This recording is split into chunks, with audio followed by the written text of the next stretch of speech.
are actually doing a comparison video of two rivals, I would say, in the conceal and carry world, and that is the Glock 26 and the FNS 9C. Now these two guns are incredibly similar. So I really just want to kind of run down the similarities and differences and the advantages and disadvantages of each gun. Now both guns are very nice. Personally, this is my own firearm, the FNS 9C. This belongs to Zach. You guys have seen him on the channel before. And so there are a lot of reasons you might want one over the other. So let's first kind of talk about weight. Weight is I know, a big issue for a lot of people. Weight is really not a big issue with these two. The FNS 9C weighs about 1 ounce more, roughly 1 ounce more than the Glock 23 or Glock 26. Now that is unloaded. Now loaded, the FNS holds 2 more rounds over the standard Glock magazines. Now that can change with the Glock, obviously. Now, so some of the big differences between these two, besides weight, are just attention to detail. Now, if you look at the FNS 9C, the weapon has a lot more slide serrations on it over the Glock. The Glock just has the standard ones in the back. This is a Glock Gen 4, by the way. So the slide serrations, not a ton of them on it. Really don't need a ton of them, but it is nice having those extra ones on the FNS. The texturing on the grip of the FNS is much more aggressive than the Glocks.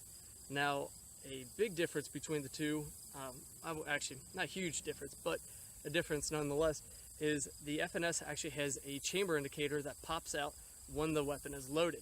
Now it's actually part of the extractor / ejector, so it's kind of a nice little feature that you can just kind of look down and check if your weapon's loaded without having to do something like a press check. Glock doesn't have one of those, so you'll have to do a press check if you're trying to see if your weapon's loaded. Both weapons have slide serrations on front of the trigger guards here.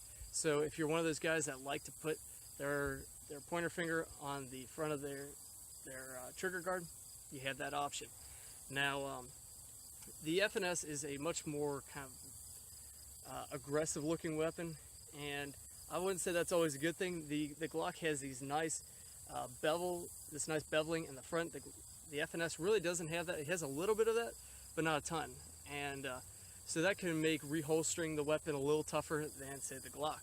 Now, these two are pretty much identical in size. The FNS is just a tiny bit longer than the Glock. Now, grip length is longer on the FNS over the Glock, and you can obviously tell that based off the fact that this thing has a standard 12 round versus a standard 10 round magazine. So on to some of my gripes. I'm going to start with the FNS for now. And the FNS, I have quite a few gripes about it, and they're things I really hope that FN can improve upon or fix in the future. So for me personally, one of the first ones I want to talk about, and I talked about it in my video review, I'll put up one of those little iCards to my review of it, is the magazine release. Now the magazine release is not bad at all. Very good magazine release, but I find that it doesn't protrude nearly as much as the Glock or, say, a standard 1911. So I find myself pushing a little harder trying to drop my magazines, and so that could be in a high stress situation. You might find it tougher to drop your magazines. Now, something I did forget to mention about another difference is this weapon is fully ambidextrous, so if you're a lefty, you'll really like this weapon. So I always find it easier to always use your pointer finger sometimes to drop the magazine on the FNS. Now, another huge complaint I have is the fact that I find myself, and it's something that I can easily train around with enough range time, but I find myself constantly accidentally dropping the slide on the FNS. When I'm shooting it, I naturally just kind of rest my thumbs on top of the FNS, and I know I'm probably gripping the weapon a little too hard or harder than I should be, but I find that I drop the slide on accident a lot.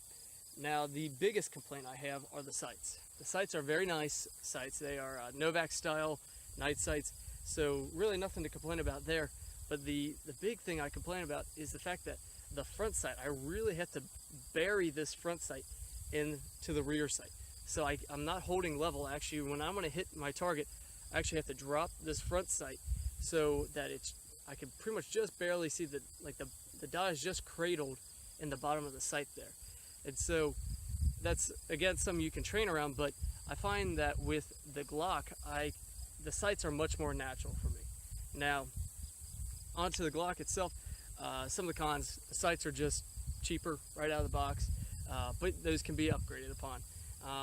They don't seem as sturdy as, say, these Novak style sights. I believe these are actually a plastic style sight that are on the Glock. Again, it's not my weapon. My weapon. I haven't done a ton of research into the Glock 26, but I know for me personally, this weapon shoots a lot more naturally. Whenever I shoot this weapon over the FNS, I've shot this one a few times, and the sights are right on target. I have no problem hitting my targets.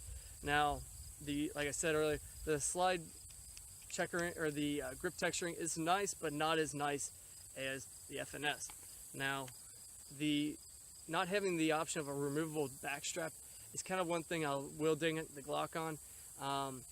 But I am pretty sure there are some Glocks out there that do have removable backstraps. So personally, I like a more flat backstrap over this large hump on the Glock. Now the Glock, overall, it's a simple, straightforward gun. You know what you're getting right out of the box. Now with the FNS, it's kind of newer to the market, so a lot of people are still trying to figure out these things. I really don't have a whole lot of complaints with the Glock. The Glock is just a super natural gun to use. It's about $100 cheaper typically over the FNS. So yes, you are getting a lot of stuff with the FNS, but the Glock is just, like I said, it's $100 cheaper. So if you're on a budget and you want a gun that's just natural to use and it's conceal and carry ready, the Glock's kind of the way to go. And now with this FNS, it's right out of the box. Yeah, it's ready to go for conceal and carry, but you really got to train with this weapon in order. Personally, for me, I've had to train with a lot to find it natural to use. And I know it's not just me either. I watched Hickok 45's video of the FNS 9C, and he even made some comments about how he really had to drop his front sight in order to hit his targets. So there are quite a few complaints I do have about the FNS. I do love this pistol, and it's not going anywhere. It's going to stay with me for probably a very, very long time. I don't know if I'll ever get rid of it. But again, I really hope that one day maybe there's another sight manufacturer that comes out with a more natural set of sights that are just that acquire your target much easier. Well, these you acquire targets very easy with these, but they just don't shoot very naturally. You actually have to, like I said, drop that front sight, and that's my biggest complaint. Trigger-wise, both Glock and FNS are pretty much the same. They're striker-fired weapons. So the trigger pull is not ideal. It's not a nice crisp trigger like say a 1911 or any kind of hammered handgun. It's a nice long trigger pull like any standard striker fired weapon. Obviously you have the little double trigger mechanism on the Glock. Now the FNS actually has, now these are both unloaded, so please don't freak out.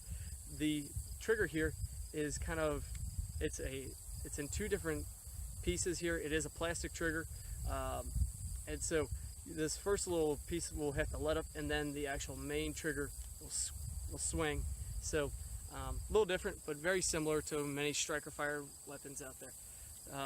You do have the rail on the FNS. You don't have a rail on the Glock. Now I know there are Glocks out there where you can get that option on them. All FNS 9Cs come with the rail on them. You can even get them with a safety on them if you really want one. Personally, for a conceal and carry weapon, I'm not going to have a safety because it's one more thing you have to worry about. So guys, overall these guns are both very, very good, but I almost have to give it to the Glock on this one. So let's do a little more shooting and we'll wrap this up. Alright guys, we're going to start with the FNS 9C for now. I'm going to fire 5 rounds out of each one. I'm also going to roll in some slow motion footage so you guys will be able to see kind of how I personally handle the recoil impulse and which one looks a little more smooth. For me personally, the FNS 9C shoots smoother just because it's a slightly heavier gun. It's got a longer bore axis, all that good stuff. So let's give it a go.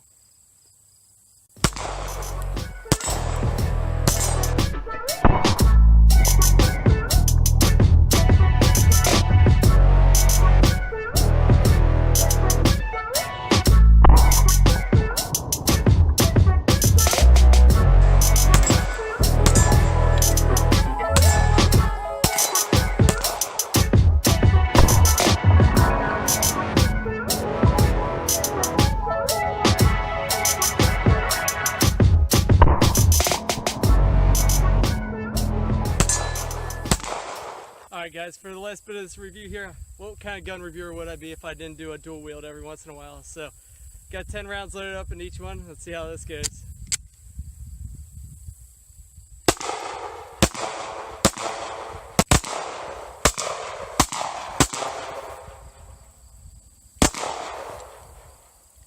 Alright, so it's pretty obvious that I probably shouldn't audition for Boondock Saints, but I hope you guys like that. It's always good to have a little bit of fun on the range. Not everything has to be serious training all the time. So guys, these two pistols are great pistols. It's really kind of hard to choose between the two. I'm leaning towards this Glock, though, even though this FN's personally mine. So guys, I hope you really like this video review. If you have any comments, suggestions, anything like that, leave them down in the comments. And as always, remember to train like you fight.